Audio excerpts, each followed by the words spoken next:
turabasuhuje mwese aho muherereye mukomeze mugubwe neza. Uyu mwanya makuru tugiye kubagezaho muri aka kanya arimo kuvugwa hirya no hino mu karere kacu ndetse no ku isi yose. Usibye rero gutsinda M23, ibimenyetso byafatiwe igoma byerekana ko intego yari no gutera igihugu cy'u Rwanda. Muri aya makuru turaza kubagezaho ari kuvugwa muri Repubulika Iharanira Demokarasi ya Kongo, uburyo inyeshyamba za M23 ubu noneho ahatahiwe ari uko bazafata umujyi wa Bukavu.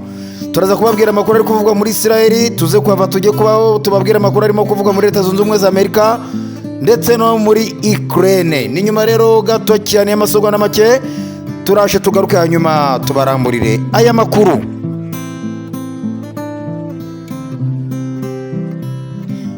Usibye gutsinda M23, ibimenyetso byafatiwe igoma byerekana ko intego yari no gutera u Rwanda. Ibimenyetso byavumbuwe mu mujyi wa Goma nyuma kwigarurirwa na M23 ngo birerekana ko umugambi w'ihuriro ry'ingabo zishyikiye leta ya Kinshasa wari gukubita inshuro M23 ndetse urugamba rugakomereza mu Rwanda, nk'uko bigaragara mu itangazo Minisiteri y'Ububanyi n'Amahanga y'u Rwanda yashyize ahagaragara kuri iki cyumweru yamagana itangazo ry'inama ya SADC.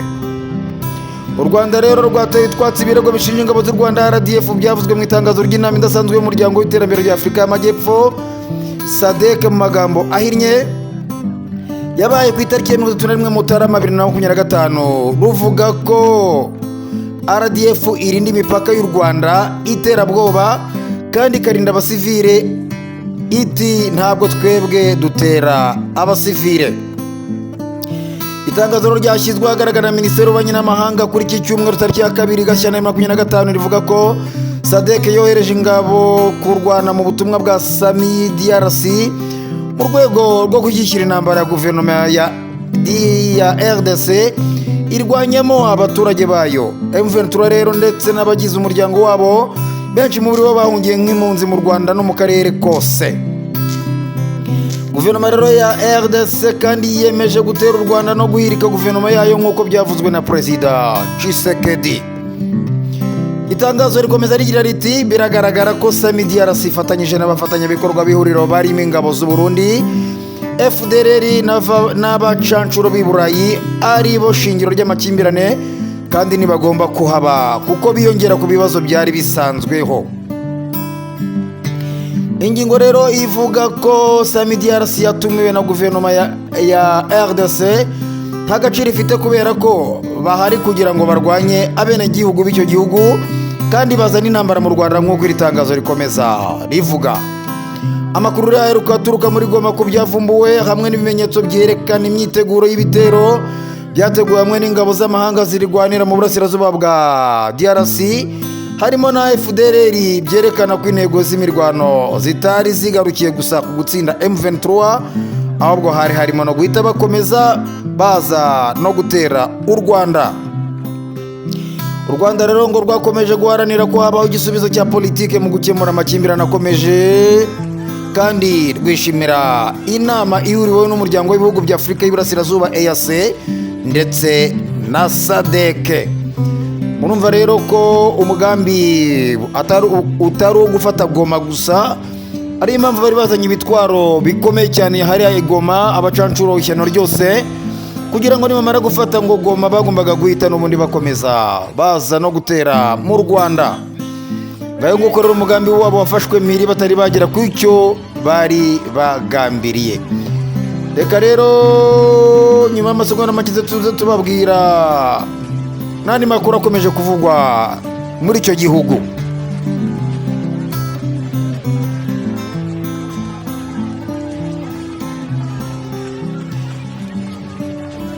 Muri Repubulika ya Demokarasi ya Kongo, umuryango w'abibumbye uremeza ko nyuma y'ifatwa rya Goma hatahiwe Bukavu. Jean Pierre Lacroix ukuri ibikorwa byo kubungabunga amahoro mu muryango w'abibumbye aremeza ko inyeshyamba za M23 zigenda zerekeza mu majyepfo y'Iburasirazuba bwa Repubulika ya Demokarasi ya Kongo mu mujyi wa Bukavu, umurwa mukuru w'intara ya Kivu y'Epfo, nyuma yo kwigarurira umujyi wa Goma mu mpera z'ukwezi gushize. Avugana rero n'abanyamakuru kuwa gatanu, uyu muyobozi yavuze ko hari ikibuga cy'indege hafi yaho inyeshyamba za M23 ziri, kandi ko nibaramuka bafashe icyo kibuga cy'indege nk'uko babigenje i Goma byaba ari indi ntambwe ngo ikomeye. Yagize ati rero urabizi ntabwo duhangayikishijwe gusa n'uburasirazuba bwa Repubulika ya Demokarasi ya Kongo, ariko iyo urebye ibihe byahise bimwe mu bintu nk'ibi bishobora no guteza amakimbirane mu karere kose. Bityo rero ni ngombwa cyane ko hakoreshwa ingufu zose za diplomasi ukwirinda ko ibyo byaba. Mu mpera z'ukwezi gushize nibwo inyeshyamba za M23 zafashe umujyi wa Goma nyuma y'igihe zihanganye n'ihuriro ry'ingabo z'iki leta zirimo FARDC, FDLR, Wazalendo, ingabo za SADC zirimo iz Afurika y'Epfo, Malawi, Tanzania, ingabo z'u Burundi ndetse n'abacancuro b'uruhu rwera mu nkengero z'uyu mujyi. Umuyobozi rero mukuru ushinzwe ibikorwa byo kubungabunga amahoro mu muryango w'abibumbye yahamagariye ibikorwa bya diplomasi byihuse mu rwego rwo guhagarika imirwano no kugera ku gisubizo cya politike. Ahangaha tunabibutse ko M23 yamaje kugaragaza uruhande iriho, ivuga yuko yashimishwa nuko Repubulika Iharanira Demokarasi ya Kongo cyangwa se guverinoma ya Kinshasa yagera gutya ikemera imishyikirano bagashyikirana ngo kubera ko intambara ntacyo izabagezaho, kandi ibabwira ko nibagerageza bagahirahira kubaterara mu mujyi wa Goma ngo bashaka kwisubiza umujyi wa Goma, M23 babwiye ko ibizaba byose izabyirengera, yaba abantu bazahagwa cyangwa ikibo byose izabyirengera, kandi ngo nta gisubizo izakuramo, ahubwo bizatuma izamuka ngo ijye gufata na Kinshasa.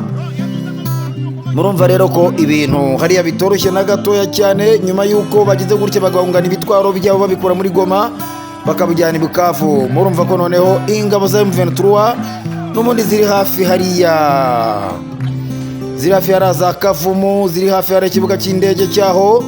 Murumva ko batangiye gutabaza bavuga bati turimo turazibona hafi y'ikibuga cy'indege hariya i Bukavu, bati bashobora kugira gutya nacyo bakagifata, bagakomeza bafata n'umujyi wa Bukavu. Bati murumva ko ibintu byakomeza kugenda rero biba bibi cyane kuri guverinoma ya Repubulika Iharanira Demokarasi ya Kongo. Reka aho ngaho tube tuvuye kuri iyo nkuru, ahubwo tuze tubabwire indi nkuru nanone ikomeye irimo kuvugwa muri icyo gihugu uhereye ku munsi w'ejo hashize.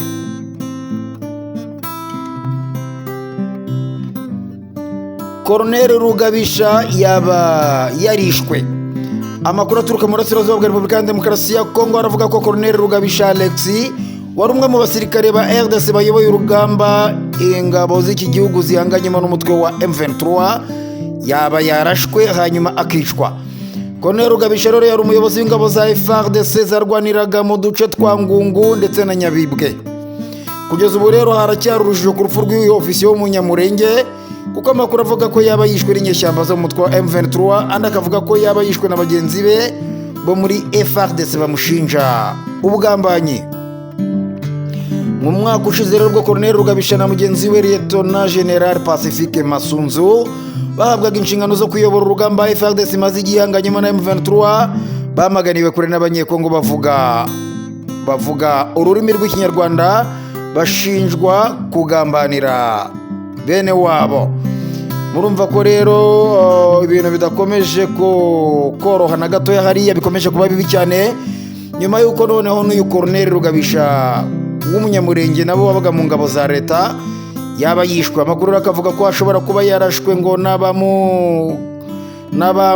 bari bashinzwe kumurindira umutekano, akaba aribo ngo bagize gutya bakaba bashobora kuba baramurashe bavuga bati wowe uratugambanira kuri bene wanyu b'abanyamurenge, bati nta cyiza batugezaho, hanyuma ngo bituma bagira gutya ngo baramurasa.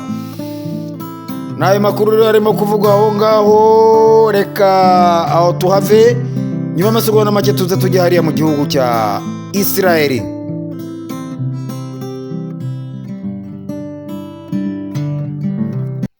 Israeli yo yarekuye abanyapalestine 183 nyuma y'uko umutwe wa Hamas urekuye abaturage batatu ba Israeli. Kuri ubu iki gihugu cyarekuye abaturage 183 bari bafungiye muri gereza zo muri icyo gihugu, barimo abazajyanwa muri Gaza, i West Bank ndetse no mu Misiri. Abantu benshi rero bari bateraniye aho izi mbohe zakiriwe kugira ngo babahe ikaze, bikavugwa ko bamwe bari baje kureba ko hari bene wabo baba batashye. Mu barekuwe rero 25 bazajyanwa i West Bank, 7 boherezwe mu Misiri, mu gihe abasigaye bose bazajya i Gaza. Ku rundi ruhande rero inzira ihuza Gaza na Misiri izwi nka Rafah Crossing yamaze gufungurwa nyuma y'amezi 8 ifunzwe, aho benshi mu batuye Gaza bakomeretse bahise berekezwa muri icyo gihugu kugira ngo bavurwe. Israel na Hamas biri mu nzira ishobora gushyira iherezo ku ntambara imaze iminsi iri guca ibintu hagati y'impande zombi. Icyakora bamwe mu baturage ba Israel bari kunenga uburyo iki gihugu kiri kurekura abari bafunzwe benshi ugereranyije n'umubare muto Hamas iri kurekura. Bakibaza uburyo Hamas irekura abantu 3 hanyuma Israel igahita irekura abantu 183 bose. Ariko buriya Israel zibyirimo gukora kuko byose bikorwa mu rwego rwa politike. Ngayo ngukora amakuru arimo kuvuga ngo muri Israel, reka tuze nyuma yako kananga tuze tubagezaho n'amakuru arimo kuvugwa hariya mu gihugu cya Ukraine mu masegonda make cyane.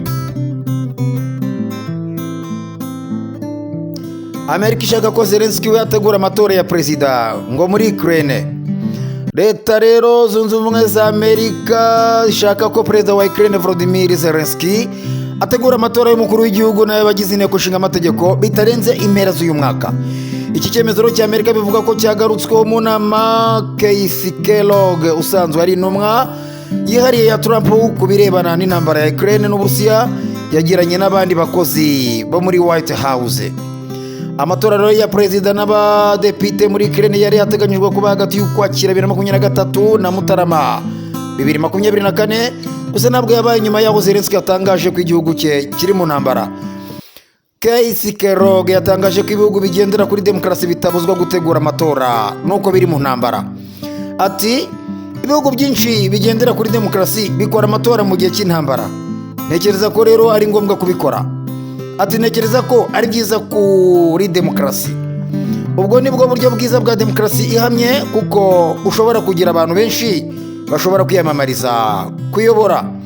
Ibi rero bitangajwe nyuma y'aho perezida w'Uburusiya Vladimir Putin aherutse gutangaza ko nta biganiro azagirana na Zelensky cyangwa ngo asinye ku masezerano y'amahoro nka perezida wa Ukraine, kuko manda ye yarangiye muri Gicurasi 2024.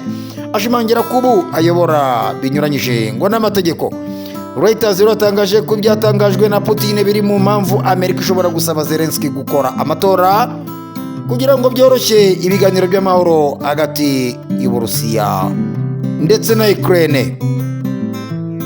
Murumva ko rero ibintu naho bitazoroha kugeza ubwo noneho Amerika yatangiye kubwira Zelensky bagomba kugira gutya agahita ngo areba ko agomba gutegura amatora, cyane cyane bishingiye ku mvugo ya Putin yavuze ko adashobora na rimwe kuzicarana na Zelensky cyangwa se ngo abari gushyira umukono ku masezerano ngo yagirana n'igihugu cya Ukraine ngo kubera ko uwe manda ye ngo yarangiye atamwemera ngo nka perezida wa Ukraine.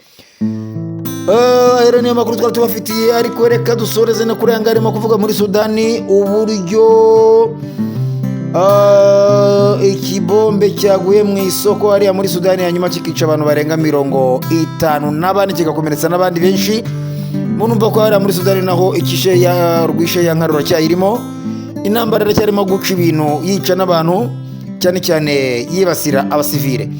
Reka rero aya makuru ngewe nyasoreze ahangaha, hanyuma mbabwire ngo mukomeze mugire umunsi mwiza cyane. Imana ikomeze ivange mu byanyu.